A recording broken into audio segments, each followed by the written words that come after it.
and he gets stripped down to everything but his underwear and one sock. And then they pull a weapon on him. They pull what he thought was a 9mm. I thought it too. When you showed me the video, Yeah. I said, holy crap. Yeah. Yeah, It was scary. a bad deal. And he's screaming his head off, don't shoot, don't shoot. Good. Today we have an informative episode. I got my buddy in Private Eye, Eric Love, and a gentleman whose son was brutalized in a hazing incident locally here at Flower Mound Market. Eric, you know a lot about this stuff and how investigations work, being a former sheriff and being a private investigator. So I'd like to... Well, I appreciate you having me on the show. Big honor, and I'm humbled to be here. So I've heard a lot about you. It's all started about 8 weeks ago. My son made the junior varsity to varsity graduation. He's 6'4", 6'3", 6'4", somewhere in there, weighs about 250, big offensive lineman, gentle giant, great kid, avid hunter, avid, just not a traffic ticket one, nothing, just very good, wholesome kid. He outplayed some other teammates, and he made it to the offensive line. Well, part of that, you get invited to these offensive line team dinners. So what happens is the team breaks up the Wednesday before the games, and they go to what are called team dinners. Now, the school's saying they're voluntary, but if you don't show up to the team dinners, you don't get to play. I think, So Eric. let me ask you a question. The team dinner, who is it a parent that puts the team dinner on? They go to a restaurant, to a home? A lot of them go to restaurants, and I've hosted team dinners before. Okay. And I usually have it catered, but they're all in there for an hour, hour and a half, get in, get out, and, you get on with your evening. But that was on the JV level. Now, the varsity level, they hang out a little bit, but they say that the parents organize it. Okay. But it's organized by a group of boosters, and if you don't go to the team dinner, basically, you're not going to get to play, bottom line. It's expected. So that's a great question, though. So he goes to the first team dinner, and he was being told by some of his teammates at school that he was going to be raped. We're going to get you. And he's like, what do you mean you're going to get me? They're like, oh, just wait, we're going to get you. Well, that first team dinner he went to did not have the opportunity to get him. So he got in at 8. He took cover behind a little bar area, and then he goes, guys, I got to go. And they tried to block him in, and the mother's like, go ahead. I was going to say, this is at a teammate's residence, correct? Correct. The parents are home. The parents are home. Okay, Correct. go ahead. The first time they didn't get him. Second time, they're like, we didn't get you last week. We're going to get you this week. After he left the first week, they took a little boy. Go ahead, Art. This is premeditated. This is premeditated. Engineered. This is engineered. Correct. Okay. When he left the first week, he got out of there. They took a little boy, stripped him down completely naked. Another little boy, he was backup offensive line, rolled him in fire ants. And Josh heard about it and was just like, they're going to do something bad to me. Parents didn't do anything. They didn't report it. So he goes to the next team dinner the next week, gets in, was there 30 minutes, made the appearance, ate. And they're like, Josh, you don't need to run off. You don't need to run off. He was like, no, I got another event he had to go to. So he's telling me he knew something was coming. So the third week he goes, and it's in a garage, and everybody's eating. And after they eat, all the boys go stand. There's 12 of them.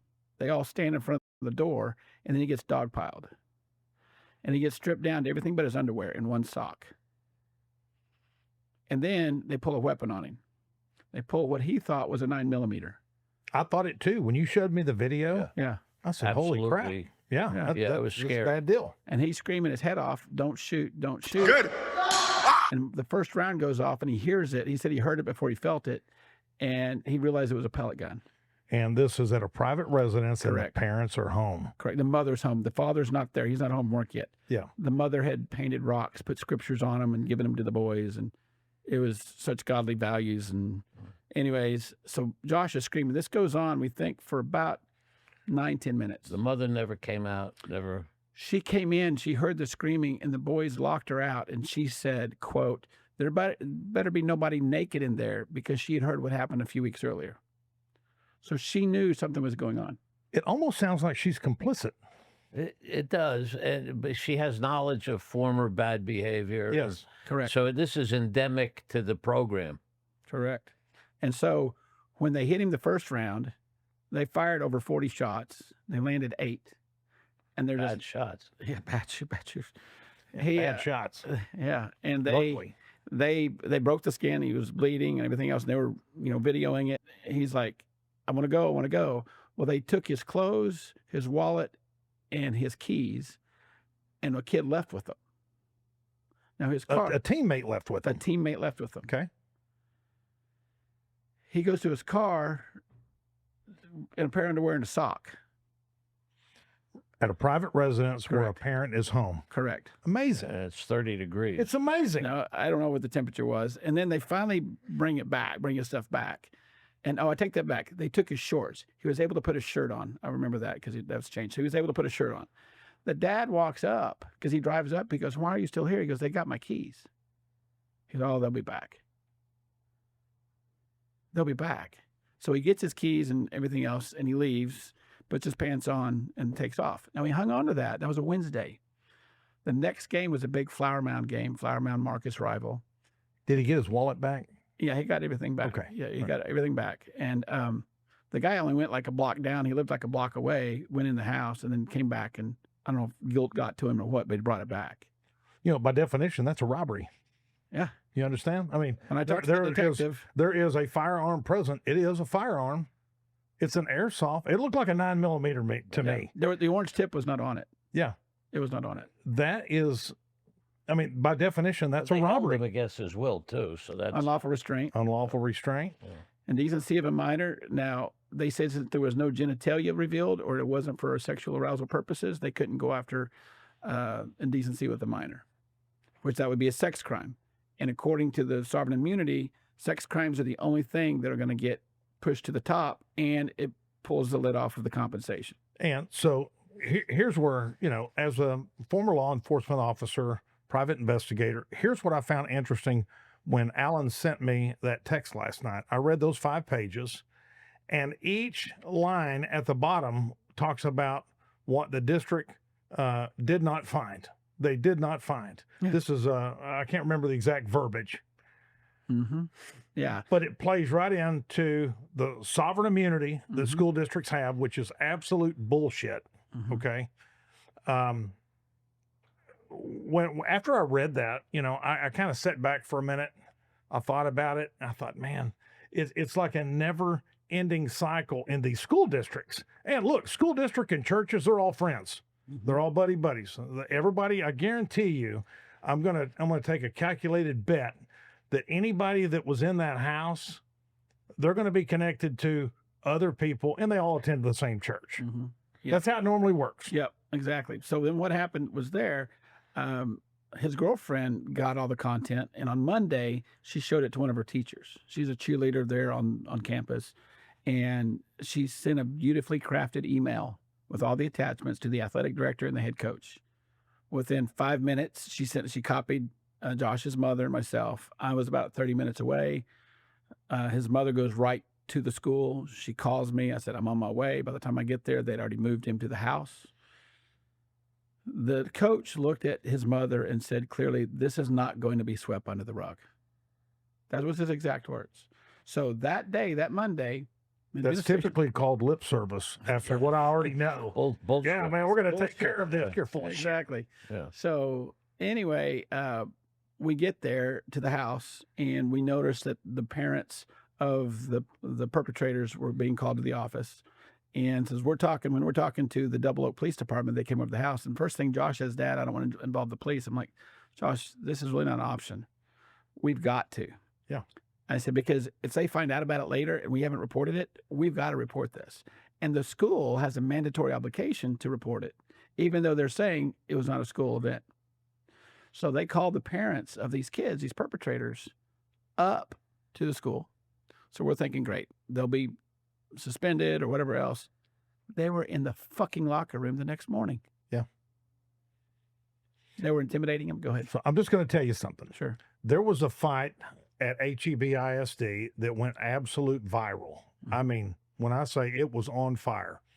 And there were 2 incompetent male teachers standing by as one kid was literally getting the shit beat out of him, okay? Mhm. One guy has a coffee cup, and the other was, he was, let's just say he's he probably has never broke anything up. Okay, the only thing he's broke up is maybe Pop-Tarts. Gotcha. He's a very soft person. I get it. Okay, but the HEB ISD had a policy where you could not intervene.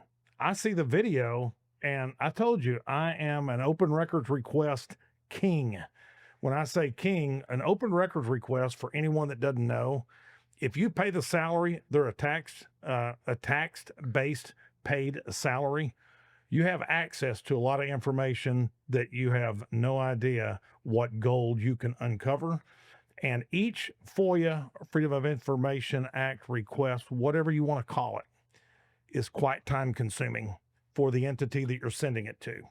So it can take 30 minutes. One of mine took 11 hours.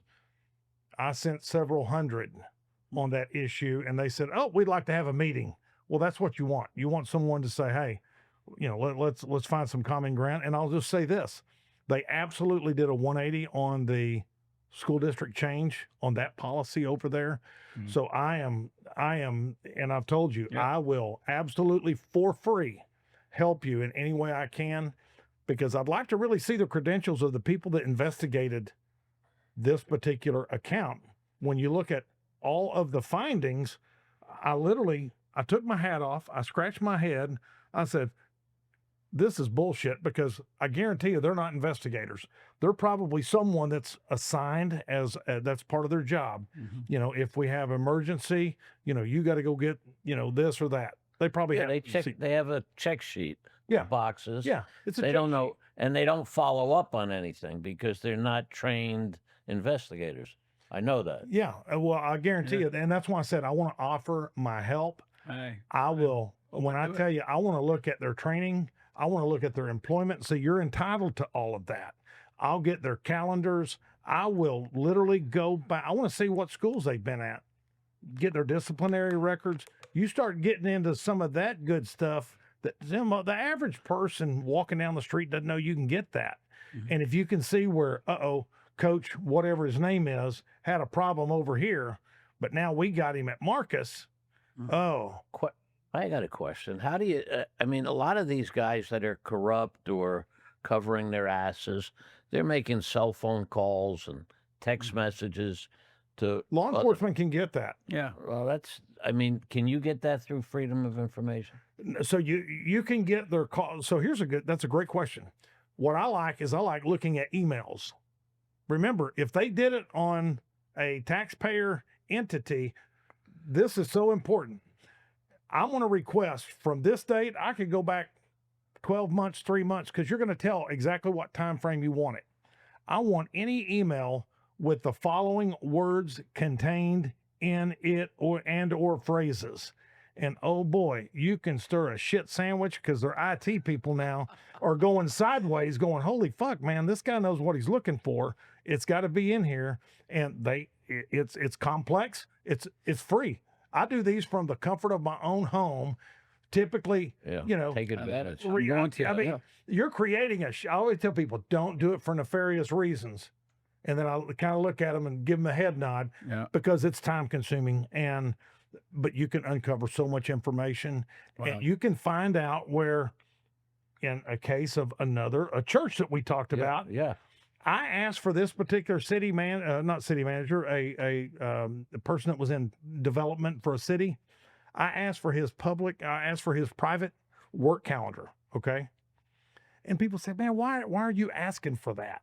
Don't worry, sit back, because get some popcorn. It's going to be on there. And they're like, what are you talking about? Out of 93 churches in the city of North Richland Hills, guess who this guy only had a meeting with? The church that I knew was going to be on that planner. And people said, okay, you're not so dumb. You look dumb, but you're not so dumb. But I'm just saying, there's so much. That's great. I cannot wait. If you allow me to, I tell you, I will. I will torch them up. But go ahead. They get creative, especially, big institutions pass the buck, they pass the problem. So different people are doing little bits and pieces. I hate to use this analogy, but it's kind of like a terrorist organization, because, there's a little cell that does this, a little cell that does that, so that it's hard to put the pieces together. Yeah. And that's why, Well, having that's great Mr. information. Love here. Yeah, thank you so much. The thing is from there, we went and filed the police report. We got an email back from the little detective 5 days later, small 9-officer, Double Oak, Texas. The first email back is, look, I'm very busy. I've got patrol duty. I haven't had time to focus on I this. got to tell you, and look, I'm former law enforcement. Yeah. But I eat these departments. I don't care if it's the biggest department on the planet or the smallest. Remember, they're tax paid. I will start submitting. And when I tell you what I'm looking for, they're going to go nuts because Double Oak is a very small department and they might want to hire somebody because I'm going to have some questions. Good. Yeah, because we came back and I've worked for an entity in New York, and I said, I've got several retired law enforcement. They said, be glad to help if you don't have the capacity for this. She emails me back. She goes, I've been in law enforcement for 20 years. I think I can handle this by myself. Thank you. Well, you know what? We'll look at that because I will look at not only his disciplinary records, I can see what departments they've worked at. Yeah. And I'm just going to say this.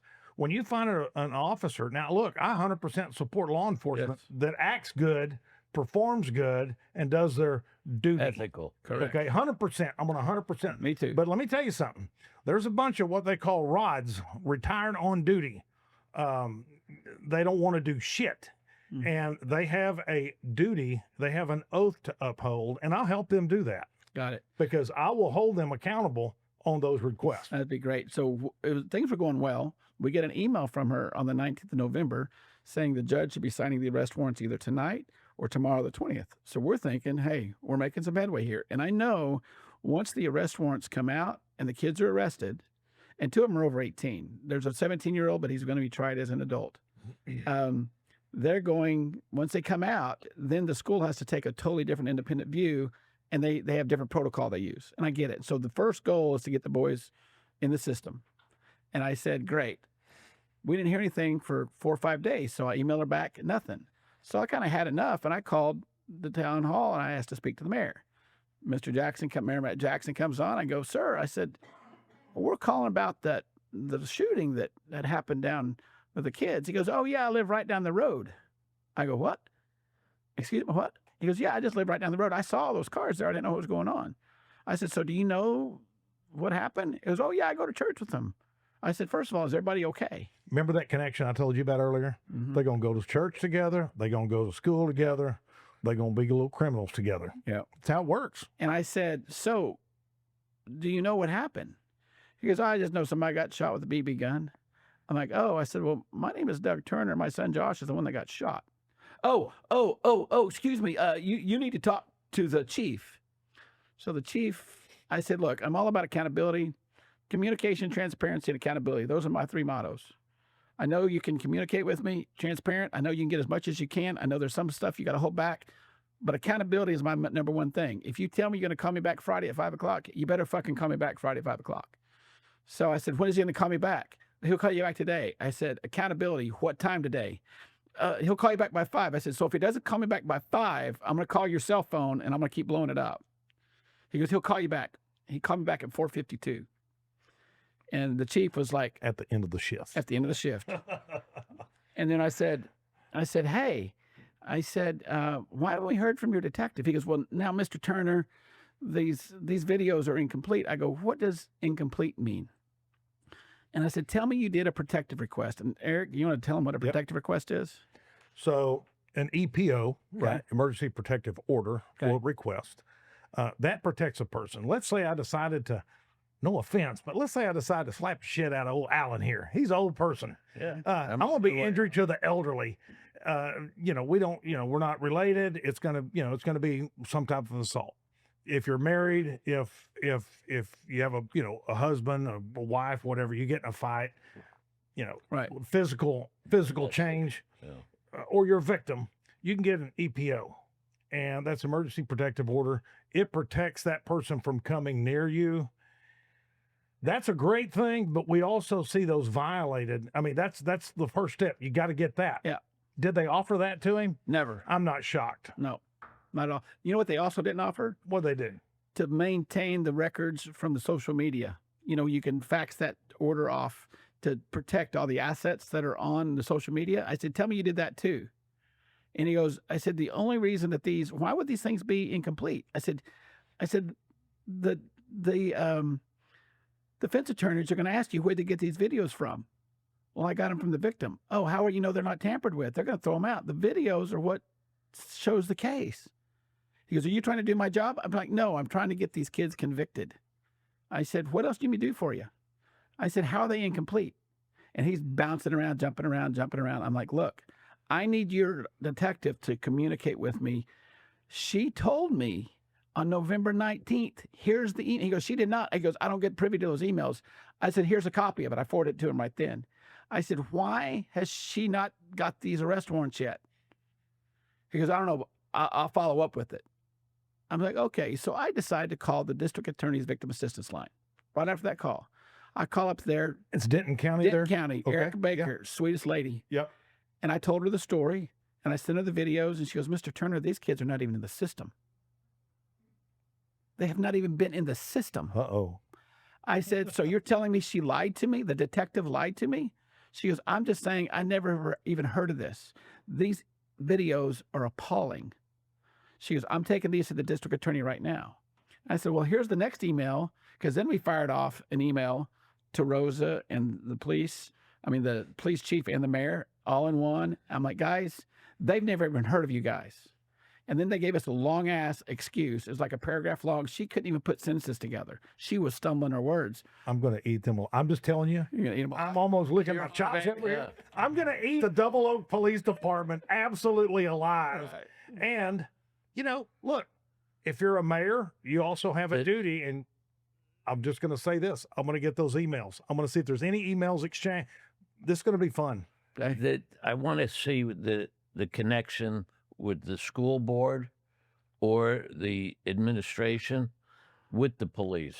So, because that's the disconnect that I'm seeing now. So the school board, I learned two things. One, the school administration stand alone from the school board. The school board cannot hire and fire anybody but the superintendent. Correct. And it's for no incompetence or was it non-competency or whatever else. They're like, but so I told them, I said, we have a school board meeting coming up in a couple of weeks. So I reach out to the school administration again. We get to go face to face with them. And then Josh, my son's mother and myself, we go up there. There's like 6 of us in the room, and they're asking us all these questions. I'm like, look, we know there's more victims. We know this. I know this is systemic. I said, the first question is why hasn't this coach been put on administrative leave? All you got to do is that he's under investigation. The superintendent goes, he's not under investigation for anything that we're aware of.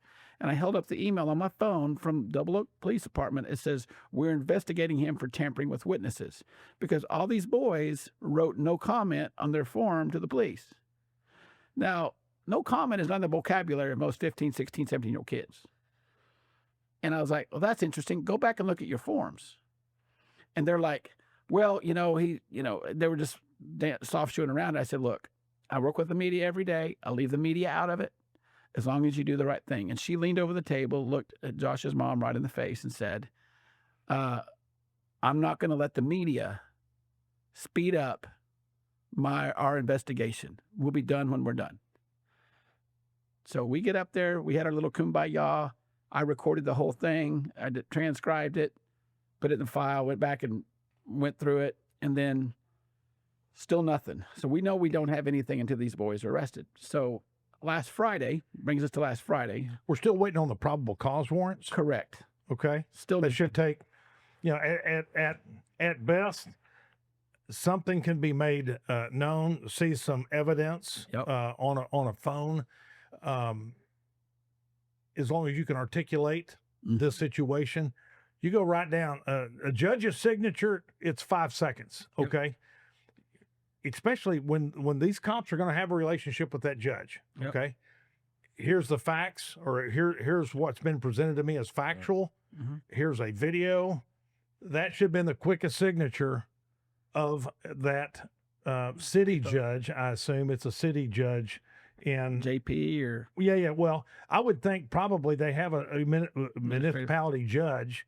I'm going to find out because, well, I can't wait to get a hold of it. I'm just saying, I can't wait to get a hold of this because it's incompetence. You know, if Oh, no. This is not incompetence. it's beyond. This is play. This is predetermined behavior to protect some people. I don't know exactly which, because I think it would go beyond protecting the coach, but it's protecting the school district. Well, I agree, but there's a lot of incompetence mixed in there. And if you don't believe that, go have a conversation with maybe someone within that school Yeah, district. well, I mean, you talk about the detective Mm-hmm. blatantly lying Yep. or misstating the facts, right? Mm. And I'd love to see that email, because to me, with those kinds of small items in the video, hey, the kids aren't in the system. Where's the fucking breakdown? Yep. Tell me. Yeah. I want to know, because maybe the thing to do is to take this information to the Texas Rangers sooner than later. Well, I've learned the protocol for that is it's got to be filed either by an internal investigation or an attorney. The probability of it going to the top of the pile. I've downloaded the forms on that. Right. In fact, a friend of mine's a retired ranger, and he's like, yeah, there's a protocol here. They've looked at this. There's no reason this shouldn't be going forward. So we get to this point. Last Friday, I called the administration. I said, there's a school board meeting on Monday. I want to know what it takes to get on the docket to speak. I want to talk. And they're like, oh, just send me the form at 1 o'clock. Well, then I talked to some other colleagues in law enforcement. They're like, look, that's really the worst thing you can do, because all they can do is sit and listen. They can't even They speak. can't interact. They can't respond to anything. And you can't mention names, and you can't do. And I think you got students. 4 minutes to do whatever you want to do. 2.5, 3 minutes. They gave you 3 minutes, but by the time you get done, it's there. But anyways, one lady spoke up, and they do this thing. It's called a rodeo. And her son was on the team with Josh, and they're friends, and he's the one kind of protecting him. And the coach puts these kids in a big circle, and they put 2 kids shoulder to shoulder, and basically they wrestle until the coach blows a whistle. The one kid gives up. It's It's horrible. There's kids were dislocating knees and bloody. Like gladiators. Gladiators. And so we're like, okay. She spoke, and they didn't say anything about my son. They didn't even say anything about hazing. Well, it's interesting. A few hours before the meeting, Josh's mother reached out. There's 6 women on the school board. She reached out to him, and she goes, have you seen this video of my son? They're like, you have a video? The administration never shared it with them. I'm not shocked. Yeah. And It's one of incompetence, but it's also, it can be that divisionary where I'm not going to share it because I'm protecting, Yeah. like you said. So then the next Yeah. day, Meredith, we did the story, and I told him, I said, it's over now. So the superintendent saw me Monday night, and she just kind of looked at me like, I said, look, it's too late now. Well, Meredith broke the story the next day. We actually came up here and shot it and did a beautiful job on it. She came back, and she called the school district and said, hey, just to let you know, we are releasing the story tonight. And I get an email at 5:59 saying, we've completed our investigations. Here are the findings. Yes, there was hazing, but not by everybody. And yes, there was this, and these are our corrective actions. We're going to now move the team dinners back to the school. Yep. So wait a minute, you're telling me it's not a school function, but now you're telling me You're it moving is. it back to the school, yeah. And then they have a whole list of everything. There was 13 families that came forward. Well, here's going to be my suggestion to you outside of the criminal piece. Uh-huh. I like teaching life lessons because that's how you learn, right? The first thing I would do, I would sue the host parent for that night. Okay. Okay. Because now it's going to also go to their home insurance. Yeah. And I would ride that. When I say I would stand on the tallest building and not give 1 inch. Got it. Because you want to talk about learning a lesson? Think about this, Alan. If your dad said for the next 40 or 50 years, you remember that time you caused all my rates to go up because you did some stupid shit in the garage? Right. That's how you teach a lesson. When they get to use their umbrella policy, they'll get to understand what liability is. And when the insurance company has their own lawyers, because the lawyers represent the insurance company, it's very interesting how that works out. Yep. Okay. And each other participant, I would individually sue So them their too. parents too. And when I tell you, And the 18-year-olds directly. Really? them, Yeah, absolutely. when I tell you I would skin them alive on the civil side. The 18-year-olds are civilly liable. They're adults. Got it. Well, thank you so much for letting me tell the story. Yeah. I mean, I'll keep you posted. We'll be working together. yeah, I'd be happy to, Yeah. be a mouthpiece here, because I think this kind of shit Do a follow-up. drives me nuts. It's so disgraceful. And let me just tell you one story so you know how I am. Uh-huh. I'm married 6 times, divorced 6 times. Damn. My 3rd divorce was really miserable. And I had made a deal because I had some tax problems. So I made a deal that was really super beneficial to my ex-wife. Okay. Good. And yeah. And I did it because it was either let the money go to the tax man or to my ex-wife and possibly to my son. Yeah. So anyway, I do this stupid deal. And now we're in court, God, every year. I was in divorce court for 20 fucking years with her. Holy shit. And Impressive. we were in one, period about 3 years, 4 years after the divorce actually was booked. And I'm back in court, and the judge is riding me, and I finally couldn't take it anymore. I'm like, fuck you, you're a fucking moron. And the judge, cuff him. Cuff me? They should cuff you. You're trying to extract every penny I have so that I can't take my own kid to the movies. And you're a fucking disgrace because you're a family court judge. You're not a family destruction judge. Wow. A man of few words here. And they, and it was so, they cuff me and they bring me down to the holding tank, and the bailiff is like, man, I've been here in this court for 15, 20 years. You just, man, you got to calm down. You're going to kill yourself. If you promise to behave, I'll let you make all the phone calls you want. So, okay, I calmed down. He says, go over there, use that phone. I call my father, and I'm screaming at my father, this fucking judge, blah, blah, blah, blah. My father said, why don't you just keep your mouth shut for a change, and hangs up on me. So I call my business partner. He says, what are you telling me this shit for? Call your father. I said, my father hung up on me. He goes, click.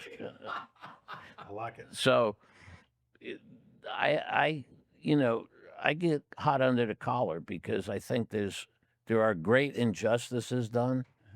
And these kinds of cover-ups are disgusting to me. These kinds of protecting institutions is disgusting to me.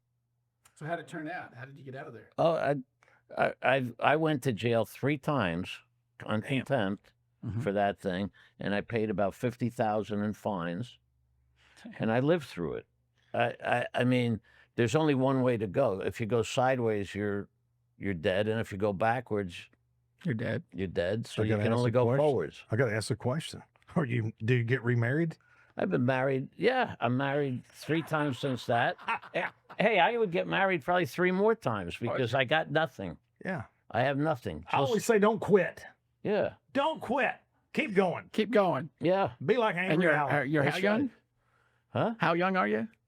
How young? Yeah. I'm 69 young. There you go. How old your wife? Okay. We got to get going, guys. Well, how old's your wife? I don't have a wife today. Oh, I'm looking for a wife, Oh. but I'll let you know how that search goes. Yeah. Thank you guys again for having me on the show. Thanks for coming on.